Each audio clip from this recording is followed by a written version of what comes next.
ಪ್ರತಿದಿನ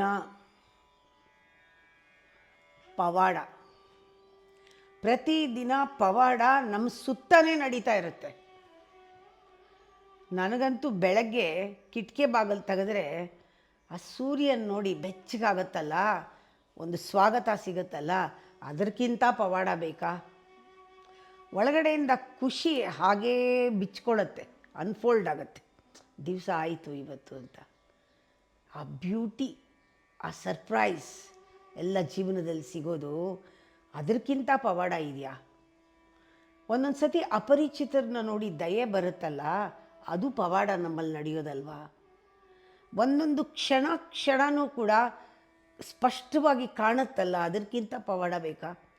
ಪ್ರತಿಯೊಂದು ಒಂದೊಂದು ಉಸಿರು ಕೂಡ ಪವಾಡ, ಮಿರಾಕಲ್, ಗಿಫ್ಟ್. ಅದು ನಮ್ಮ ಜೀವನ ನೋಡ್ತಾ ಇದ್ದರೆ ಆದಿ ಅಂತ್ಯಗಳಿಲ್ಲ, ಕೊನೆ ಮೊದಲಿಲ್ಲ. ಅಂಥ ಸಾಧ್ಯತೆಗಳು ತುಂಬಿದೆ ಪ್ರತಿಯೊಬ್ಬರ ಜೀವನದಲ್ಲೂ. ಸದಾಕಾಲ ಇರುತ್ತೆ. ಅಷ್ಟು ಜೀವನ ಬ್ಯೂಟಿಫುಲ್ ಆಗಿದೆ. ಇಲ್ಲಿ ನಮ್ಮದು ಒಂದು ಅಫರ್ಮೇಷನ್ ತೊಗೊಳ್ಬೇಕಲ್ವ ನಾವು. I am A magnet for all miracles. ನಾನು ಒಂದು ಅಯಸ್ಕಾಂತ, ಎಲ್ಲ ಪವಾಡಗಳನ್ನು ಆಕರ್ಷಿಸ್ತೀನಿ ಅಂತ ಒಂಚೂರು ರೆಸ್ಪಾಂಡ್ ಮಾಡಬೇಕಲ್ವಾ? ರಿಸೆಪ್ಟಿವಿಟಿ ಬೇಕಲ್ವಾ? ಸ್ಪಂದಿಸಬೇಕಲ್ವಾ? ನಾವು ಗ್ರಹಿಸಬೇಕಲ್ವಾ? ಅದನ್ನು ಅಷ್ಟು ಸೆನ್ಸಿಟಿವ್ ಆಗಬೇಕಲ್ವಾ? ಧ್ಯಾನ ಮಾಡೋಕ್ಕೆ ಶುರು ಮಾಡಿ, ಯು ಬಿಕಮ್ ಸೆನ್ಸಿಟಿವ್.